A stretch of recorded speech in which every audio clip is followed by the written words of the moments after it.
Well, this is where the fun begins. So I got the underdash cover off and try and trace those wires that came from the engine bay, and that's it there. And it went under this cover, so I took that one off, and all I found under there is some wires just sticking out, this funny little switch or button, lots more loom, and then it continues on this way.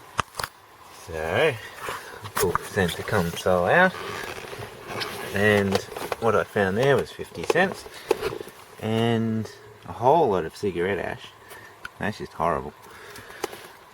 And the wire goes over there to that relay, and yeah, there's the main active unfused, just sitting here in the centre console. That's nice. There's another wire just hanging there doing nothing. There's a few more that go off that way, so I'm going to have to pull this cover off and have a look, because it's nice and tight.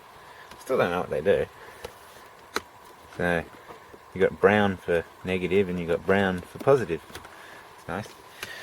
And then there's all this wiring still, so I have to take out the centre console compartment, and all this, if I can show it, starts here. All that came out with a lot of ash, so that's all going to get removed, because I don't even know what it's for. It's just cut off. So probably some sort of radio or some shit that was in here. But yeah, there's live wires everywhere and pointless things, so let's work out what it's all for and get rid of it. Because yeah, that's just shit. So that's a nice heating element running straight through the dash of the car. If you get a short circuit here, that wire will just glow red hot because it's connected straight to the battery. Nice. Jack's just come to give me some help.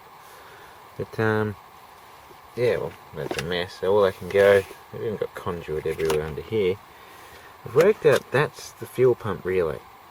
So we've got an unfused 50 amp wire coming into it, and then we've got this 10 amp wire coming out of it that joins to the standard wiring and then runs off somewhere else, probably to the boot where the fuel pump is, with no fuse in between more than likely. Yes, that's nice. This wire here seems to be for the fuel tank changeover solenoids, which went to the centre post of this relay, but they've wired this relay up backwards. This is a changeover relay, and they've got the main positive on the wrong side. So that centre pin never gets power, on or off. So this switch is just useless. Also, I don't know why they've done it, but we've got more wires coming over here, going over there, they stop here, they get messy there, they go over to the inertia switch, but don't seem to do anything. So it's just a mess. So all that can just be torn out and then start from scratch. Because yeah, I don't know why the fuel pump relay's here. I don't know. Oh, and there's a wire that comes on with the ignition. It's just hanging in there. So, fun. That, I haven't worked out what it's for yet. It just runs over the other side of the car. It's a mess. You got wires, loom, one wire just going between two looms. Nice. Just to demonstrate how stupid these people were, I've plugged this relay in correctly. Yes. So now the power wire is on the correct side. Then I've left the blue one where they in the middle, and the red one at the end, the fuel pump. So as it sits, the fuel pump's not running. But when I push this button, you can hear the tank clicking. Because this is a changeover relay. One pin is always active. Either this one or that one. When it's not energized, it's the middle one. When it's energized, it's the outer one. So if I get this wire and energize it, the fuel pump starts. But the changeover relays turn off. Now the fuel pump stops, but then the changeover relays turn back on. That's pretty useless. It's the wrong type of relay. It's just shit. And they haven't even used one with a resistor in it.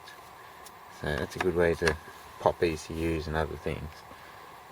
So Fun.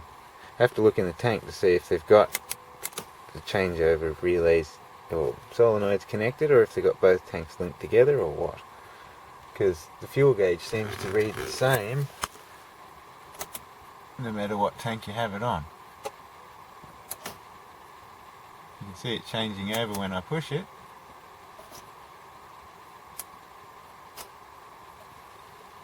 So both tanks might be joined together, who knows. Oh, the more I dig, the more fun it gets. So there's the ECU there, just behind the carpet. We've got that going to it. We've got this wire going to it that doesn't do anything at all from the inertia switch. And then that one that goes somewhere else, and then this blue one that doesn't seem to do anything. Yeah, very fun working all this out. Oh well. Well, I got one of the looms out, or conduits, this one, really long, one with a button on the end of it. When you turn the ignition on, the button lights up red. I was tempted to push it, and it seems to be a test button for the ECU, because the fans start up and you can hear the stepper motor and everything cycle. So, we'll put that somewhere.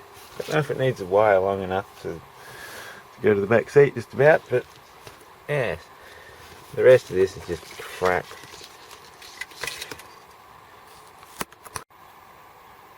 Oh, that's looking a bit better now. I've pulled out all that mess. As you can see down there's back to standard.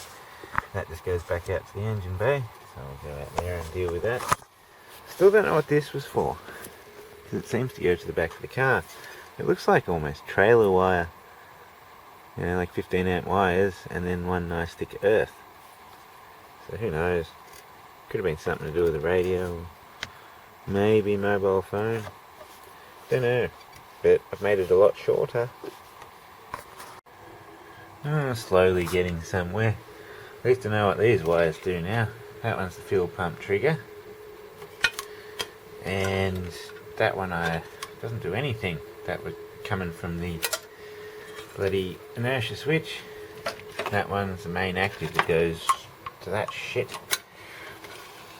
It's a green wire there that won't unplug. It's a green wire that goes to the red wire which runs the aircon, and then another mess of wires. This green one might unplug.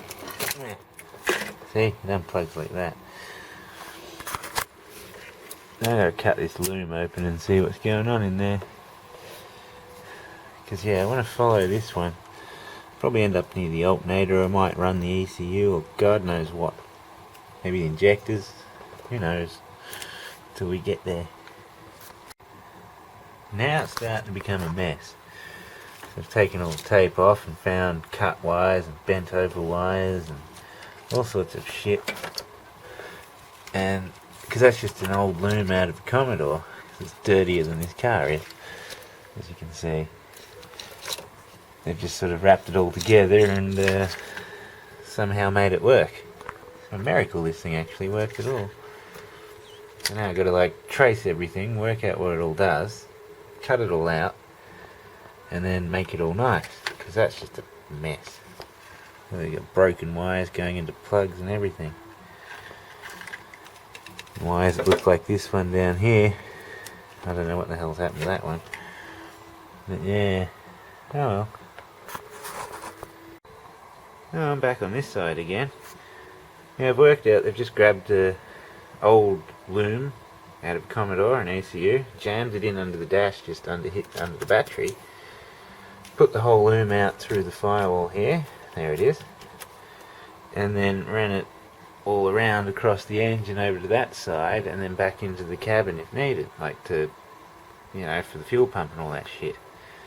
So you got wires that just go all the way around the bloody car for no reason. And yeah, they must have just tapped all the power wires together off that one fusible link. So I'm going to have to pull all this out and across the front just to work it all out properly. because I've got it all taped up and covered up. And then you get things like this is worrying. You've got this thin wire there, which goes into a connector, which goes into a mega thin wire, which then joins to another mega thin wire, which then plugs into the oil pressure switch for the oil light. That's an interesting setup, that really is. Why didn't they just plug that directly in? You know, stupid. Well, I got loom out from the engine there and it's really bad. So that's the end that plugs in over the other side. You've got wires like this one here.